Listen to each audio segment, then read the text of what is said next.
Escape from Alcatraz was released in 1979 and directed by Don Siegel. Adapted from the book by J. Campbell Bruce, it stars Clint Eastwood, Patrick McGoohan, Fred Ward, Jack Thibeau, and Larry Hankin. The movie is closely based on true events, beginning with Frank Morris, played by Clint Eastwood, arriving at Alcatraz in 1960. He soon meets with Warden Dollison, played by Patrick McGoohan, who gives Morris the lay of the land at Alcatraz. There is no knowledge of the outside world, privileges are earned, and there has never been a successful escape. Morris soon meets and befriends several other inmates. Litmus, who has a pet mouse to keep him company, English, who runs the prison library, Doc, whose only joy in life is to paint, and Butts, who is assigned to the adjacent cell. Life at Alcatraz is far from an easy one. Morris becomes the target of another prisoner named Wolf, and after an altercation in the courtyard, both are tossed into D Block. This is a solitary confinement facility, devoid of light, used to temporarily hold those who get out of line. When the warden discovers Doc has been painting a picture of him, Doc's painting privileges are removed immediately. I won't spoil what happens next, but you can say that Doc really doesn't take it well.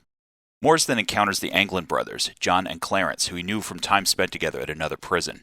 Before long, Morris, the Anglins, and Butts begin their plan of escape. The rest of the movie focuses on the events leading to the breakout. Morris and the others encounter several obstacles in their plan, requiring them to MacGyver their own solutions. For example, they use the motor from an electric fan to fashion a homemade drill. They also construct decoy heads using paper mache sourced from magazine ads, paint, and hair collected in the barbershop. When the date for the escape arrives, Morris and the Anglins set out while Butts hesitates. This ultimately backfires on Butts since he has no one to help him up through the ventilator shaft. With no other choice, Butts returns to his cell. Morris and the Anglins are shown leaving the island with a homemade raft. Again, I won't directly spoil the ending, but it mirrors what happened in real life. There are some obvious parallels between this movie and The Shawshank Redemption, which was released 15 years later. Some of these items might be standard prison movie tropes, but I'll list a few here.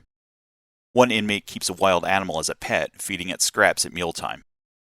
After losing the only way of life he knows, one prisoner does something self-destructive.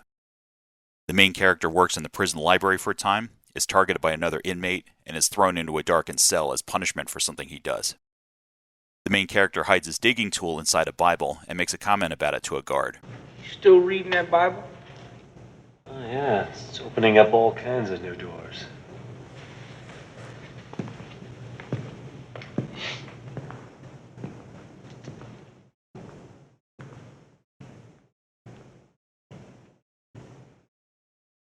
Keep your eyes open for the following. Although it's not mentioned directly, there's a subtle acknowledgement of the passage of time in the warden's office. When Morris arrives, you see a picture of President Eisenhower on the wall. Later in the movie, Kennedy has replaced him. Look for a young Danny Glover in one quick scene. In fact, this was his first credited role. Aside from Clint Eastwood, there are other recognizable actors in this movie. Patrick McGoohan appeared in movies such as Scanners and Braveheart, but coincidentally, or ironically, is best known for starring in The Prisoner. Larry Hankin has a long list of credits, including Mr. Heckles on Friends and Old Joe on Breaking Bad. Fred Ward played Gus Grissom in The Right Stuff, Earl in Tremors, and the title character in Remo Williams' The Adventure Begins. Roberts Blossom appeared in Christine and played the old farmer in Close Encounters. I saw Bigfoot once. But his most famous role has to be Old Man Marley in Home Alone.